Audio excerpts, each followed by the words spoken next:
پروردگار خمر را حرام کرد یا گفتیم نوشابه های سپیرتی را حرام کرد، هر چیزی که با آن قیاس می شود یا مست می کند آن هم حرام است. چی وای از گیاه باشد، چی وای مانند سیگار باشد، چی نوس باشد، چی علف و چی حشیش و چی گیاه های دیگر باشد.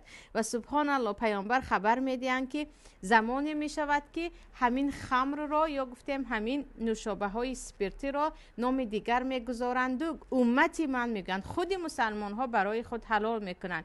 و خواهران عزیز 1001 نمود الان گیاه و داروهای مست کننده هست که مردم از آن استفاده میبرن با نام دارو، از آن استفاده میبرن با نام گیاه، از آن استفاده میبرن نمیدونم با نام گیاه راحت بخش یا بروسی اسپکایی تل نمیگویند، بعد از آن استفاده میبرند. وقتی ترکیبش را میبینید اون یک ماده مست کننده دارد و وای بر حال خواهرانی که هر بهانه برایشان پیش آمد، یکی سرم درد گرفت، یکی کودکم عصبانیم کرد، یکی شوهرم عصبانیم کرد، گویان دویده به سوی دارو میروند و میگویند همین دارو را میخورم من دیگر چیزی نمیفهمم. یعنی مست میشوی، یعنی اون دارو رو میخوری تو مست میشوی و بخبر هستی که در یعنی یک چیزی حرام کرده ای الله در یک شکل دارو به تو داده شده است.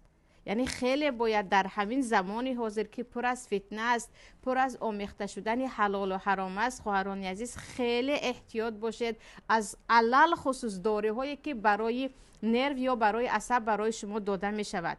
کم نیستن خواهرانی که به داروی عصب زندگی کرده الکی نمیتوانند. دختره که 36 ساله در یک روز 3 تا داروی عصب میخورد، میگوید من از دست فرزندانم، من از دست شوهرم، من از دست نمیدونم غریبی هم چیزی دیگر. مادری تو هم فرزند داشت، مادری تو هزارها برابر ببخشید از تو شرایطی بد داشت، اگر او هم مثل او دارو میخورد چی میشد؟ یعنی این داروهایی که امروز داروسازان هر روز زیاد میکنن علل خصوص داروهای عصب خواهران عزیز هر یک توی اون ماده مست کننده دارد. اون هم مثل عرق نه، هزارها از آن بدترش از همون گیاه یا از همون مواد مخدر یا نشه که من و شما میدانیم از آنها میکنند. آرامش عصبهای خود را، آرامش جسم خود را در دارو نبینید که یکی به دارو عادت کرده دیگر جای گریز از آن نیست، دیگر جای گریز از آن نیست و نمیتوانید به مثل آنهایی که معتاد هستند یا اینکه دیگر مایزده هستن به اون دارو زندگی کنید. چون وقتی میخورید دیگر شما فراموش میکنید، فقط دردتون غمتون همه رو فراموش میکنید، عیناً همان مست کننده است. و فدای آن رسول اکرم صلی الله علیه و سلم گردم که آن همه سال پیش به ما گفتن نامش رو دیگر میکنند.